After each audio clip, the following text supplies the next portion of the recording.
Alors, donc, Paul-Alexandre Vulus, donc je suis de Saint-Omer, donc dans le Pas-de-Calais, donc les Hauts-de-France maintenant. Notre ferme, donc elle est située à 12 km de Saint-Omer, sur donc la campagne faucambourgeoise, donc au niveau d'Avroux pour le village exact, si vous voulez. On est donc sur un élevage de bêtes racées, c'est-à-dire que je ne fais pas de prime Holstein. On fait de la Montbéliarde, on fait un peu de Salers, on fait de la rouge flamande. On est revenu à la race traditionnelle du Nord. Et particularité de notre ferme, on est complètement en autarcie, c'est-à-dire qu'on fabrique notre présure, on fabrique nos colorants naturels à partir de légumes et autres. Aucun élément de l'extérieur rentre dans la fabrication de nos produits. Particularité, une fois que tout est fabriqué, tout part en centre-ville de Saint-Omer et est vieilli sur un total d'1,5 km de cave naturelle, c'est-à-dire sans réfrigération, où on travaille les ambiances par rapport au bois, par rapport à l'humidité et l'ambiance de la cave. Voilà. Alors, on produit actuellement une cinquantaine de sortes de fromages à l'année, dont 30 sont concentrés sur les fêtes de fin d'année. Donc 20 réguliers, autour de 3 laits, vache, chèvre et brebis. On fait très peu de lait de mélange, mais ça nous arrive quand on n'a pas assez de lait d'une seule sorte de bête. Et on est essentiellement sur de la tome et des fromages vraiment à long vieillissement. On fait des piécés également avec le camembert de Saint-Omer depuis très longtemps. Mais vraiment notre cœur de métier c'est la tome, c'est tout ce qui va être autour de la tome et les vieillissements possibles, inimaginables, et puis des goûts particuliers. Là en ce moment on est en train de travailler sur un fromage autour du maroilles, dans l'esprit d'un maroilles, avec du thé matcha pour le vainqueur de Top Chef de l'année dernière, voilà, par exemple. On fait beaucoup de fromage à façon. On est plus un chercheur de nouveautés et de nouvelles saveurs que de refaire l'ancien. L'ancien était bien fait. Alors quand il est oublié, on aime bien refaire des recettes, ça on aime bien. Par contre, on travaille de plus en plus pour des grands chefs et on essaye de leur adapter en fait un fromage à leur cuisine. Ça c'est un peu plus compliqué, puis c'est des micro-fabrications. Et par contre, à chaque fois, il est disponible pour nos clients en boutique ou sur des foires ou autres. Alors moi je suis très brebis, voilà, pour plein de raisons. Déjà parce que pour la santé, on est un peu mieux que la vache, très sincèrement. Et parce que je trouve que le brebis, on a un goût naturel du lait. Et je trouve que ce goût-là, c'est le plus proche de ce qu'elle va rendre au niveau de sa vie de tous les jours et de son élevage. C'est-à-dire que l'odeur qui se dégage d'une brebis, on le retrouve vraiment dans le goût du lait du produit. Et ça, j'aime beaucoup.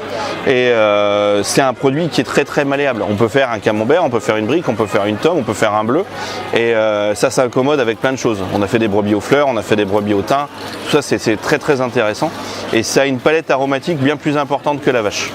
En fait, nous, sur le camembert, qu'est-ce qu'on a fait? On est allé donc en Normandie pour voir un petit peu comment on faisait le camembert, on va dire autrement que les industriels de maintenant et les groupes tout autour de France Frais, etc. Donc, on a voulu voir à Camembert comment ça se passait.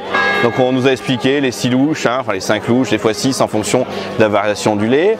Cette superposition de couches de lait qui donne le produit par élimination du petit lait naturellement avec la chaleur, l'hydrométrie, enfin plein d'éléments. Et puis donc on a repris ces éléments-là, on l'a adapté chez nous. On l'a adapté pour avoir un camembert qui est constant toute l'année.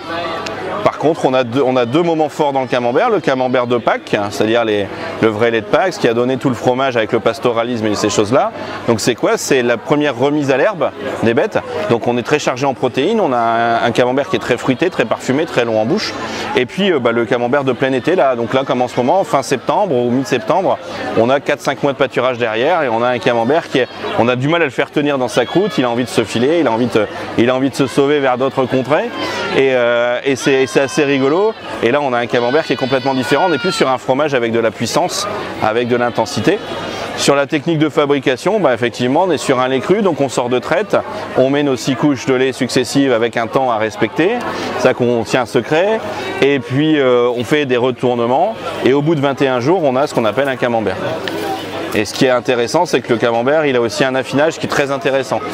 Le fait de le mettre dans une boîte en bois, on va avoir un camembert avec une croupe un peu plus souple, on va avoir quelque chose d'un peu plus intéressant. Et nous, on l'affine encore sur une planche de bois pour lui donner un petit peu un socle bien ferme et bien perméable. Et là, après, on développe des choses. Donc, nous, on rajoute un peu de bière, un peu de genièvre, etc. Alors à la ferme en permanence, on a 11 à travailler avec moi compris. Sur ces 11, ils sont délégués également à un travail de cave. Donc en cave, ils sont 7 personnes à mi-temps, donc voilà, sur la cave. Et puis maintenant, au niveau des ventes, puisqu'on est sur plusieurs boutiques, on est 5 vendeurs.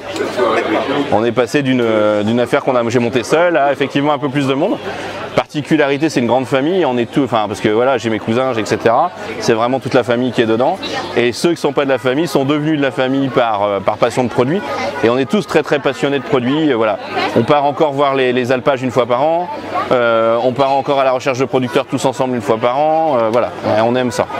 C'est un esprit. Alors moi j'ai commencé maintenant il y a 10 ans, il y a un peu plus de 10 ans. Ouais.